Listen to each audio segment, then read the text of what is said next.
Shalom. Hari ini kita akan renungkan kitab Yeskel pasal 44, teksnya ayat 23 sampai 31 dan sudah dibagi dua paragraf. Paragraf yang pertama ayat 23 sampai 27. Imam-imam akan mengajar umatnya tentang yang kudus dan yang tidak kudus. Juga mereka akan bertindak sebagai hakim. Paragraf yang kedua ayat 28 sampai 31. Mereka tidak mendapat bagian milik pusaka, sebab Allah menjadi milik pusaka mereka. Kesimpulannya, imam-imam harus mengajar umatnya tentang perbedaan antara yang kudus dan yang tidak kudus, tentang yang najis dan yang tahir. Kemudian mereka akan bertugas sebagai hakim, dan mereka harus berjaga supaya tidak dinajiskan karena orang mati.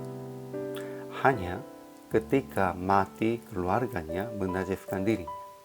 Tetapi sesudah itu harus menghitung 7 hari sampai tahir. Dan mereka harus mempersembahkan kurban penghapus dosanya, supaya menyelenggarakan kebaktian. Kemudian Tuhan janji kepada mereka bahwa Tuhan sendiri menjadi milik pusaka mereka. Mereka tidak dapat tanah milik pusaka, tetapi akan makan persembahan. Ajaran tentang Allahnya, pertama, Tuhan memesan kepada imam-imam akan mengajar kepada umatnya supaya berjaga kekudusan dan mentahirkan kehidupan. Kedua, Tuhan janji akan menjadi milik pusaka bagi imam-imamnya. Itu Tuhan menjadi milik pusaka bagi imam-imam dan memberikan makanan, itu kurban persembahan itu artinya mentahirkan mereka, dan itu supaya mereka tidak dinajiskan dengan makanan-makanan yang sederhananya itu. Kemudian ajaran tentang manusianya. Pertama, imam-imam akan mengajar umat Israel tentang perbedaan antara yang kudus dengan yang tidak kudus, dan memberitahukan kepada mereka perbedaan antara yang najis dengan yang tahir.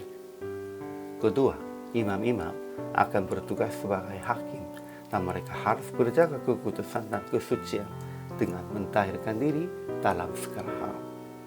Ketiga, mereka akan makan persembahan-persembahan, dan mereka yang memberi yang baik kepada imam sebagai persembahan akan mendapat berkat. Jadi aplikasi hari ini, pertama, mengajar tentang yang kudus, yang tahir, dan berjaga kekudusan dan pentahiran diri sendirinya. Semua orang percaya harus mendengar dan mengajar tentang kudus dan tahir dari Tuhan, tetapi untuk itu kita sendiri lebih dulu harus kudus dan tahir.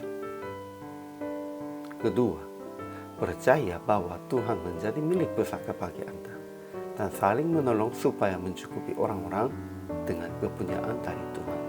Karena milik pusaka kita semuanya dari Tuhan, sehingga itu bukan milik saya sendiri.